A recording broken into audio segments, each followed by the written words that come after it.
Hi, welcome to Rock and Metal Invasion. My name is Steve. Well, coming up on the show today, I'm going to be doing a show with Michael from Sador42 Vinyl. How you going, Michael? I'm good. How are you, Steve? Yeah, really good. Nice to have you on the show. So, Michael has a great channel where, as you can see from looking behind him, he's got a huge number of records and does he's got a great channel where he shows a wide variety of different genres. He was just telling me probably maybe metal, hard rock's maybe about 50% of his collection. So I know he does like this type of music, but he also likes a whole lot of other different types of music. So go check out his channel. I'm learning a lot about other types of music and also learning about some of the hard rock and metal that he likes. So what I suggested to Michael today that we do is, because I've been doing female-fronted hard rock and metal, I've been doing a few parts for that. I thought let's come up with our own female-fronted hard rock / metal compilation. And it's based a little bit on, I've got these compilations here. This is Metal Queens Volume 1. And then I've got Metal Queens Volume 2. And we've created a little scenario where we're going back in time. It's 1993. And the people who put out Metal Queens have said, Michael, Steve, can you come up with a compilation, Metal Queens of Volume 3? Okay, so what I said to Michael is you do side 1, I'll do side 2, and we get 7 songs each. So, Michael, what is kicking off track 1 on the first side? All right. Track 1 is, we're going to go back in time to 1973, and we're going to start off with a Susie Quattro record. So, Susie Quattro, definitely a metal queen, at least a proto-metal queen. I think a lot of female artists from the 80s probably watched her as a kid, maybe on Happy Days, and probably bought her records, were very inspired by her to pick up a guitar, pick up a bass guitar, pick up some drumsticks. And I think the first song, just to start off this comp, because it's a really good song. It's not a song that she wrote. This album was produced by Mike Chapman, and he helped write, actually Chapman and Chin. They both helped write songs with her, and they also worked with like Pat Benatar, Lita Ford, a lot of female artists all throughout the 70s and 80s. And I'm going to start out with 48 Crash, which is a really, really good, it's a heavy song. I think it's the first song on side 1. So we're going to start off just with her first song, side 1, as my first song, side 1, from 1973. Susie Quattro, self-titled. Nice. Yep. Nice one, Michael. Okay, cool. Excellent. Yeah, it's funny, my knowledge of Mike Chapman is exactly that. He seems to really specialize at producing those female-fronted hard rock artists. Yeah. All right, so I'm going to go a little bit heavier. I'm going to start off side 2 with one of my favorite female-fronted artists. This is Warlock. This is from the album Triumph and Agony, and probably Warlock's and Doro's most well-known song, All We Are. I remember hearing that song and seeing the video back in the 80s. It's just a great video, but just the way it kicks off with that chorus and then the guitars blast in, one of my all-time favorite songs. So that's the way I'm going to kick off side 2. Well, you took care of one of my songs that was going to be on side 1 for sure. I was going to pick a different song, yeah, but I have now I have to do an alternate for my that was the one. That was the one I thought you might have chose that one. The rest of my other selections are a little bit more obscure. So sorry, but that's why I put that one in first, because I thought I'm not going to miss out on that one.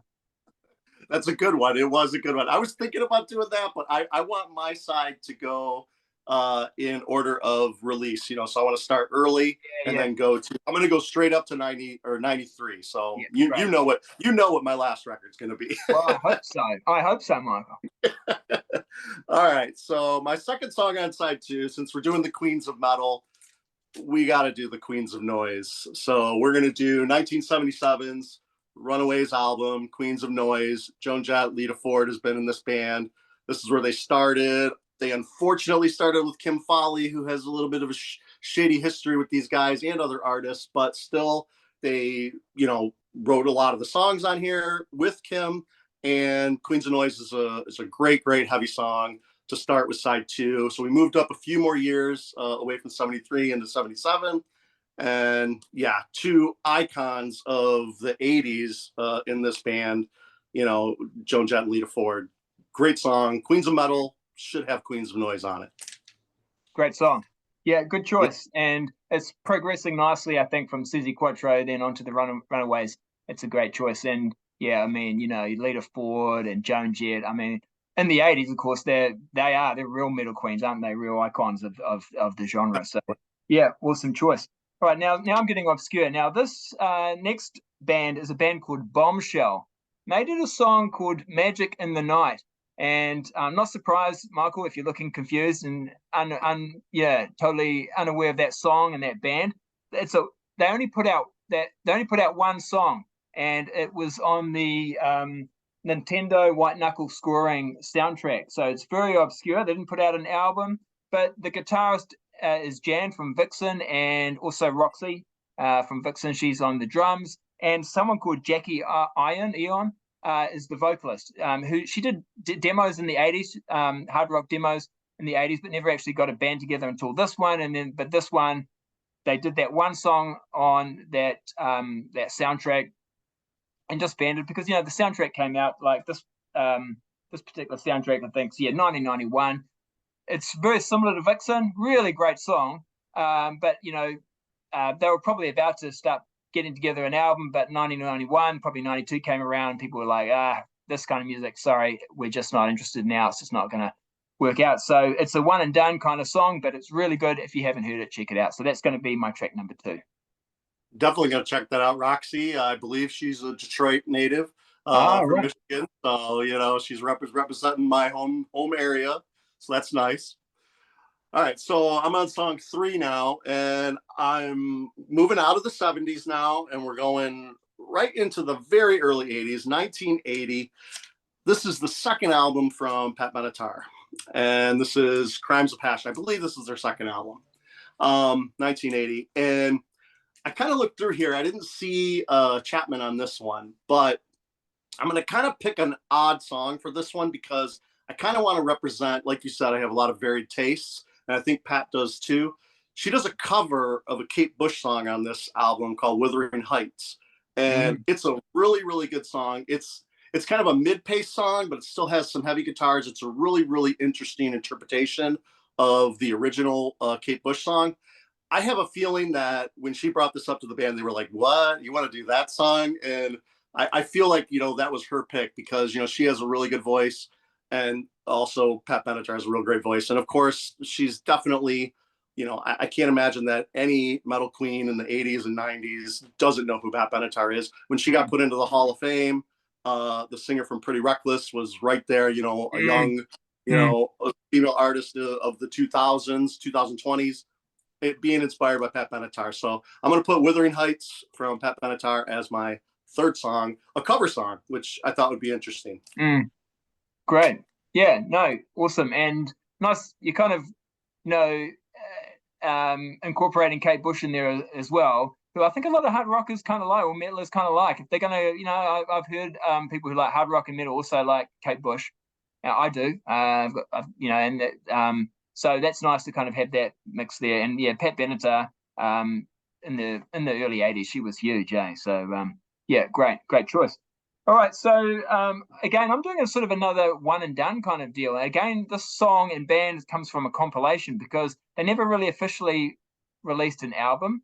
They did do like a demo album. It's really good, but the band is called Fire and the song is called Never Run, and you can find it on the Street Survivors compilation. It's a really good song. The vocalist I hadn't really heard of before. I had to write her name down because I'm not really familiar. Her name is Jessie Galanti.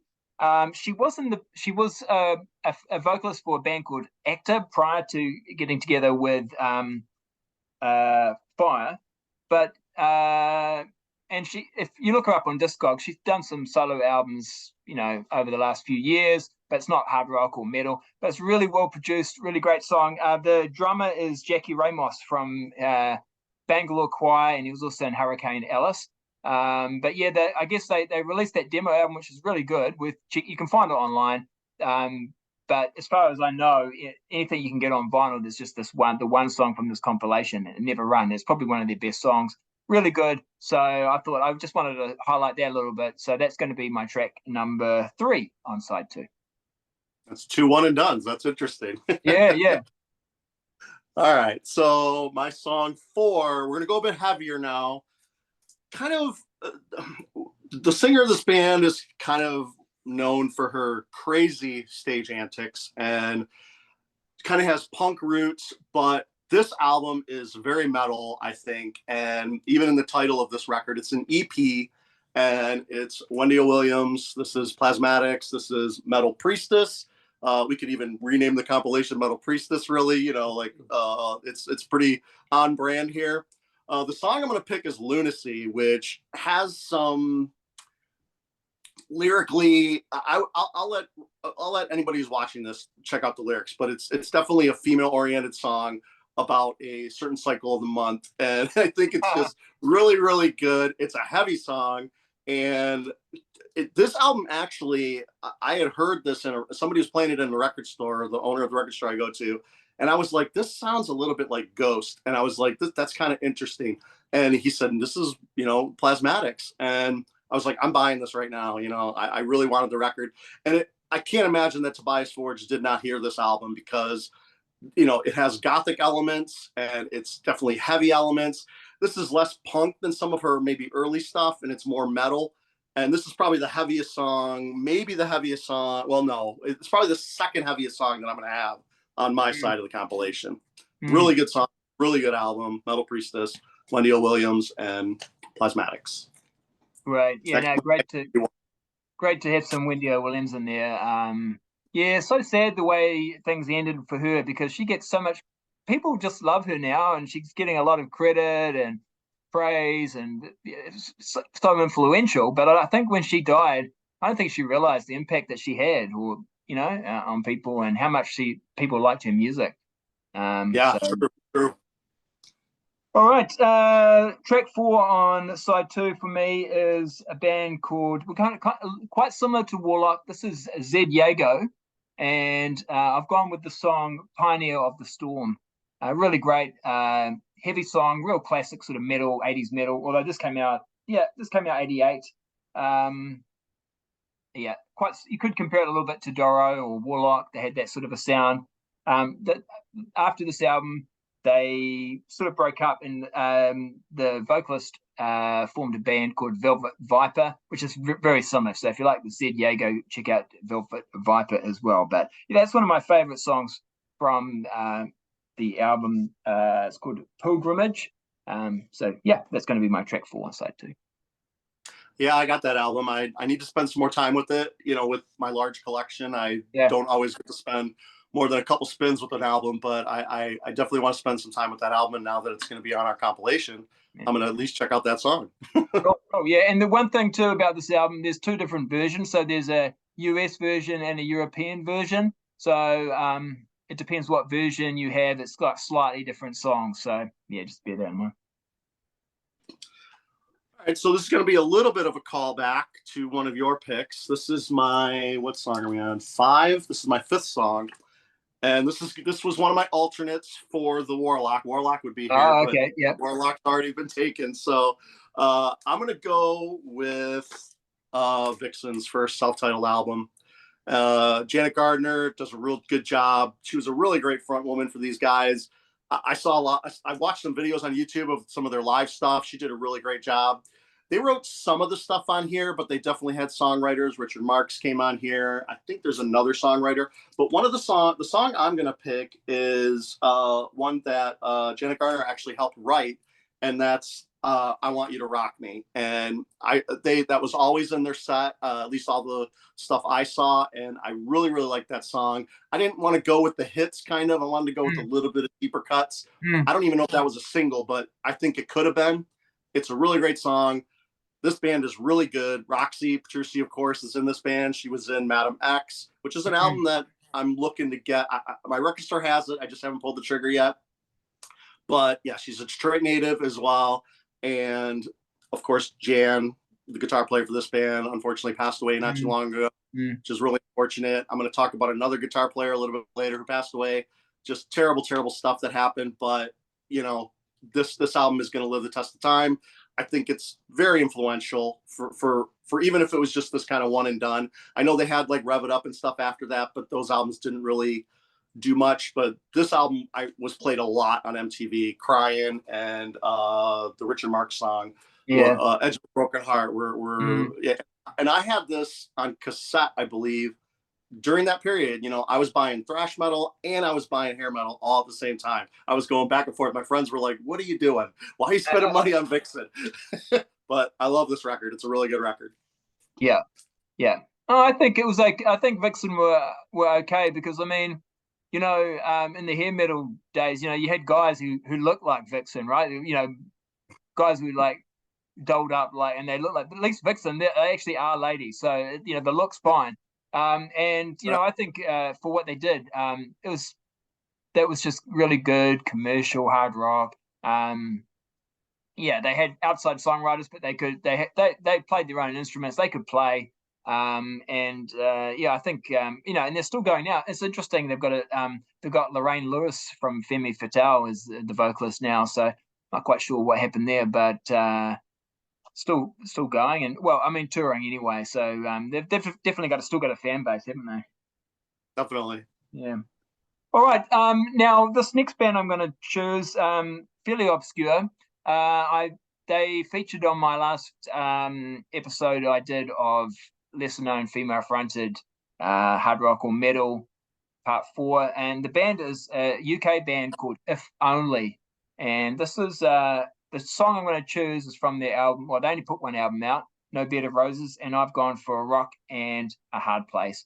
Really quite heavy for, you know, sort of melodic rock kind of band. It's probably the heaviest song on the album. It's really well produced. Like I said on my episode I did recently, Jeff Downes from Yes and what's the other band he was in? I've lost it. But anyway, he was in Yes, and he's the producer, and really well produced. The vocalist is Tina Egan, who's not that well known. Initially, they had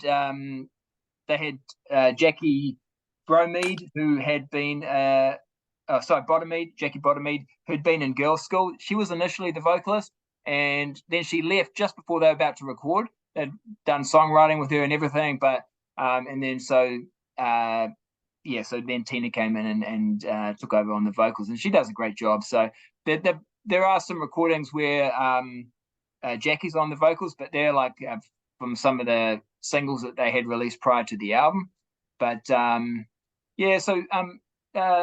these guys out. There's some other really good songs on this album as well. But yeah, I've gone with Rock and a Hard Place for my track number 5 on side 2. All right, so yeah, I'm on track 6 then, right? Yeah. Yep, that's the one. Yeah. Okay, so this is one of my favorite albums of all time. This is a grail in my collection. I have an original press of this. This album was repressed. It was repressed twice by Music on Vinyl. The first time it was repressed on green vinyl. You need to avoid that repress because it has an incorrect track on there, and the production, the mixing of that version is all messed up.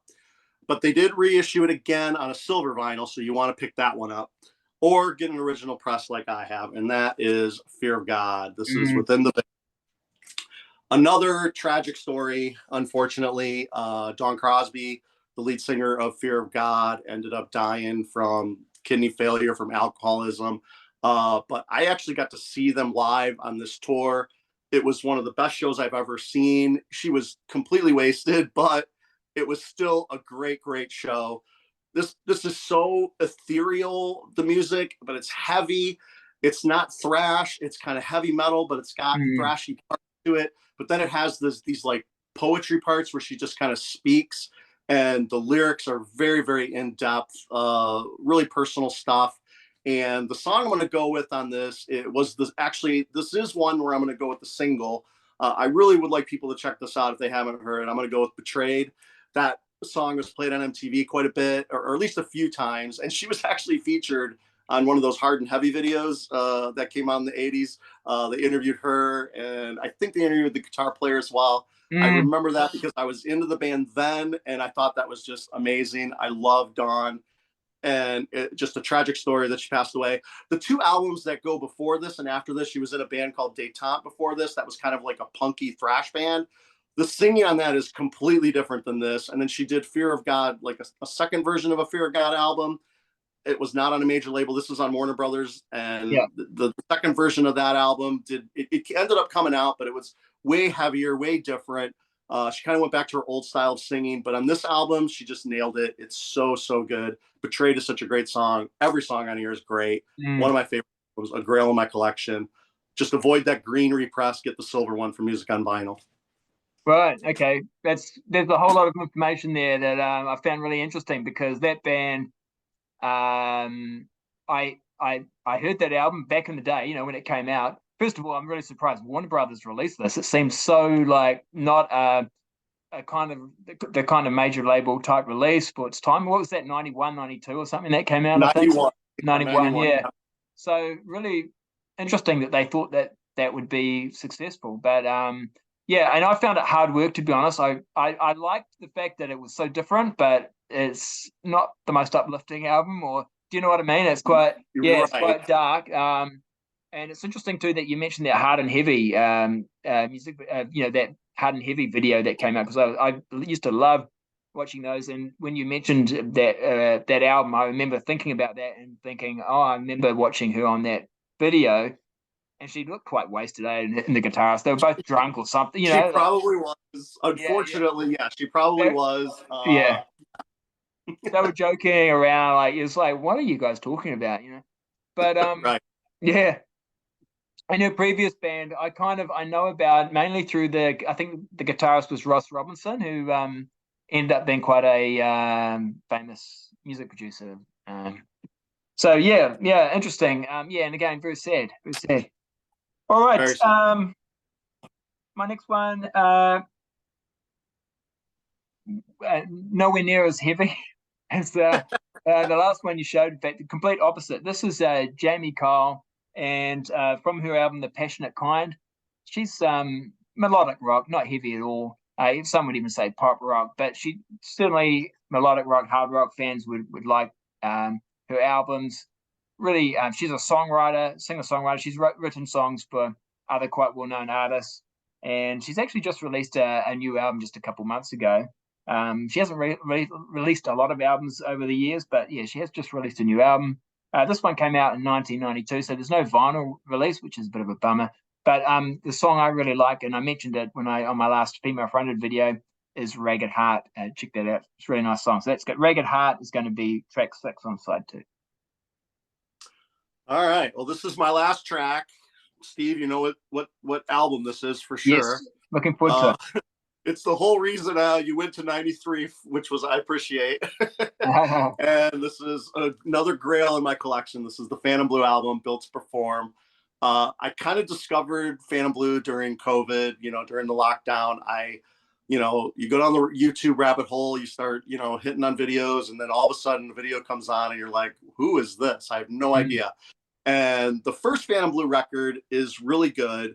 This one, though, oh my gosh, this album it kind of almost blows that other. I almost never pull out the first one because this one is so good. But it came out in 1993, which this kind of music was just completely pretty much dead, especially if you were kind of a new band trying to come out.